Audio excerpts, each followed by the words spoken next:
전쟁은 잔인했다. 사랑과 평화다. 적 특공대 80명, 중대 기지 침투. 어젯밤보다 하루만큼 더 커진 열하루 달조명이 찬란히 비추고 밤마다 파도는 힘차게 철썩거린다. 내 고향은 소망도 없는 살골짜기라 항상 고향을 떠나는 날이 내가 성공하는 날이라고 생각했기 때문에 이런 밤엔 고향 생각보다 부모, 형제 생각이 더 떠올랐다. 남들은 애인을 사귀어 놓고 와서 그 정 때문에, 그놈의 사랑 때문에 고향을 그리워하고 고국을 그리워하며 더욱 가슴 설레는데 나는 그리워할 부인도 연인도 없었다. 오직 내 사랑은 삼위일체 하나님, 성령님, 성자였다.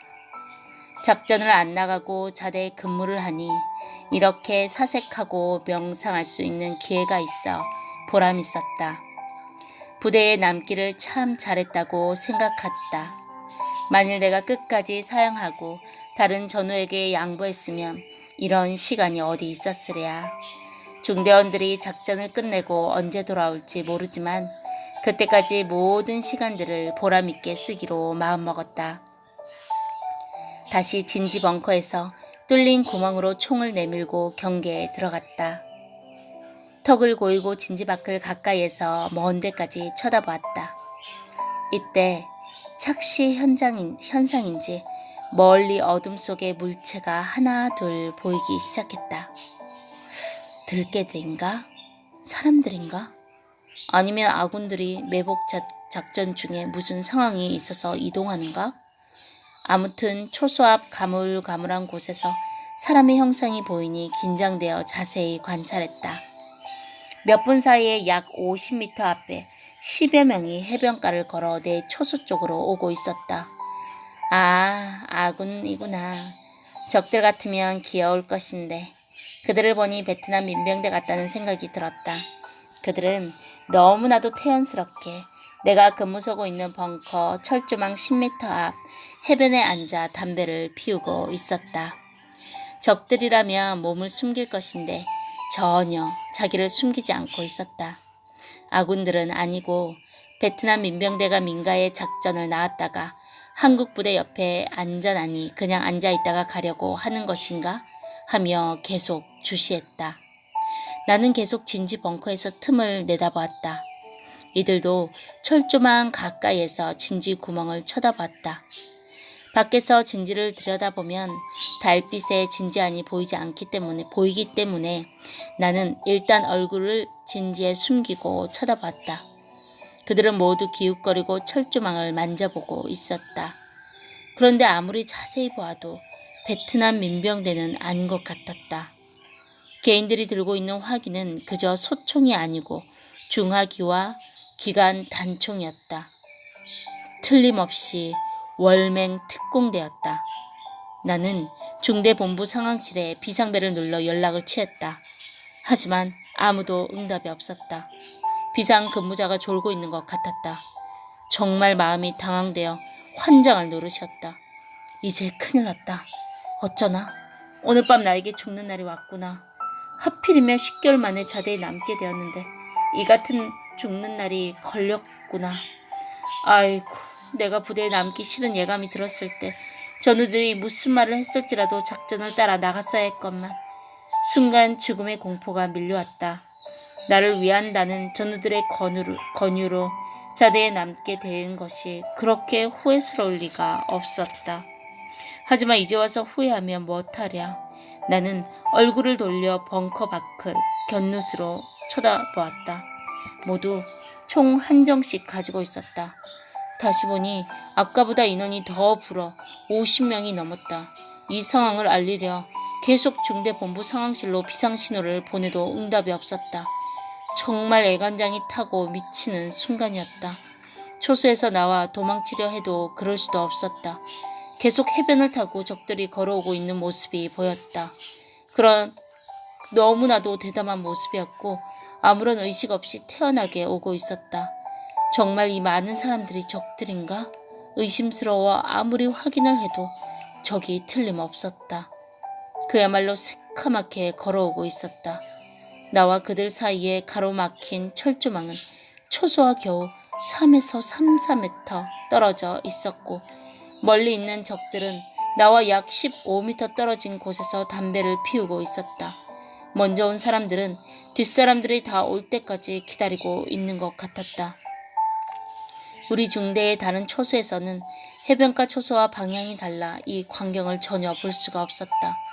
적들은 우리 중대 병력이 작전 나간 것을 확실히 알고 아주 마음 놓고 쳐들어오고 있었다. 이들은 거침없이 해변을 타고 걸어오고 있었고 일부는 먼저 와서 해변가 여기저기에 앉아 있었다. 내 앞 가까이 있는 적들만 대강 세어보아도 약 50여 명의 인원이 확인되었고 그 뒤쪽 해변가로 10명 혹은 20명씩 앉아 있었다. 시간은 새벽 1시 10분이었다. 이들이 곧 쳐들어올 것 같았다. 나는 사형장의 제수처럼 마음을 졸이고 있었다. 무기를 보니 특공대들이 확실했다. 도망가고 싶었지만 때도 늦었고 군인으로서 초소를 떠나 도망갈 수는 없었다. 특공대가 오는구나 하고 판단하니 정신과 생각이 총명해졌다. 보통 일은 아니었다. 그 순간 내가 몸을 피하여 번개처럼 부대 안쪽으로 뛰어가려고 했지만 내가 있는 것이 발각되면 안 된다고 판단하고 후들후들 떨면서 일단 벙커 안에서 숨어 내다봤다. 이들은 내가 있는 초소에 사람이 없다고 판단했는지 편안한 마음으로 앉아서 작전 계획을 세우고 있는 것 같았다. 내 벙커 진지에는 크레모아 4개를 설치해 놓았고 스위치만 누르면 터지게 되어 있었다. 모두 적들이 앉아있는 풀 속에 설치해 놓았는데 그들은 모르고 있었다. 크레모아는 그들이 앉아있는 모래 속에도 묻혀있고 드문드문 좌우로 엇갈려 서로 맞물리게 설치해 놓았다. 손을 땅속 깊이 묻어서 보이지 않게 감쪽같이 해놓은 것이다. 놈들은 지금 자신들이 크레모아 최대 살상용 폭탄 위에 앉아있다는 것을 전혀 모르고 있었다. 일부는 크레모아가 설치한 10m 안쪽으로 들어와 앉아있기도 했다. 크레모아의 위력은 그 하나가 700명이 총 한 발씩 쏘는 위력이고 살상거리는 50에서 100m다. 그 안에 있는 자는 벌집이 된다. 4대가 설치되어 있으니 2800개의 탄알이 동시에 날아간다. 내 손가락을 한 번 움직여 누르면 전원이 전멸할 위기의 도마 위에 놓여 있다. 그리고 수류탄 20개를 내던지면 불바다가 된다. 정신 1도 되니 생각이 신같이 날카롭고 힘이 생기기도 했다. 문제는 다 죽이냐 하는 것인데 만일 다 못 죽이면 나머지와 내가 싸우게 되고 그러면 나도 죽는 밤이다. 판단이 생명인 때 급박한 순간이었다. 적들은 선발대가 오던 해변 쪽에서 계속 한 명 한 명 걸어와 이미 먼저 온 자들과 합류하고 있었다. 달밤이라 벙커 속에서 내다보니 그들의 동선이 훤히 보였다. 전쟁은 하나님께 있으니 이때 나는 하나님께 눈을 뜨고 기도했다.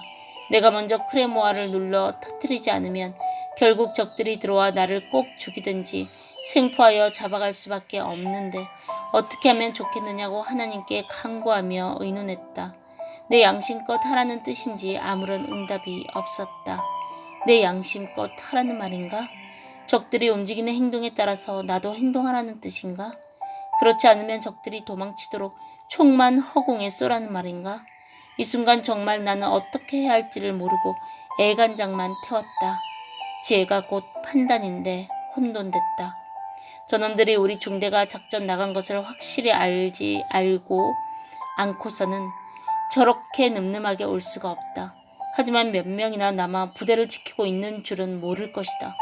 딴 벙커에서는 근무를 쳐도 이 벙커에는 사람이 없을 거라고 판단한 것이다. 자대 병력이 불과 10여 명밖에 없다는 것을 알았으면 적들은 더욱 거침없이 들어왔을 것이다.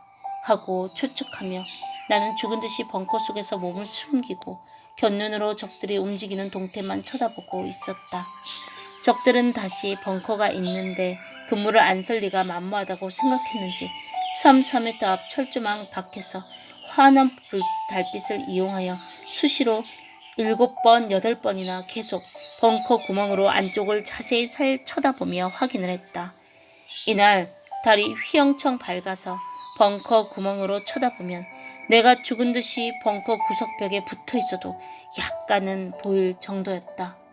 나도 특수훈련을 받았고 기도 생활을 하여 영감이 뛰어나므로 그들이 벙커 구멍을 확인할 때마다 그들의 마음을 읽으며 벙커 구석에 몸을 딱 붙이고 숨도 죽여가며 감쪽같이 숨어 은폐했다.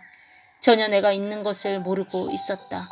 하지만 벙커에 사람이 한 명도 없을 리가 만무하다는 듯이 포기 않고 별의별 자세를 다 취해가며 철조망 3m 밖에서 모가지를 황새목같이 쭉 빼내밀고 벙커를 쳐다봤다. 벙커는 안에서 사격할 수 있도록 구멍이 4군데 뚫려 있었다. 그들은 바다 쪽과 앞면 쪽에서 동시에 벙커 안쪽을 꿰뚫어지게 쳐다보며 사람이 있는가 다시 확인했다. 나는 이때 온몸에 진땀이 나도록 그들의 눈에 띄지 않기 위해 풀칠한 종이가 벽에 딱 붙듯이 몸을 구석에 밀착하고 예수님을 불렀다. 그리고 적의 눈에 보이지 않게 해달라고 하나님, 성령님, 성자께 기도했다. 한마디로 말해서 애가 타고 간장이 녹는 순간이었다. 얼마 동안 몇 번이나 확인한 그들은 드디어 얼굴을 돌리고 뚜벅뚜벅 걸어가 자기 병사가 있는 곳으로 갔다. 나는 그때 숨을 몰아 쉬었다. 아이고, 살았구나.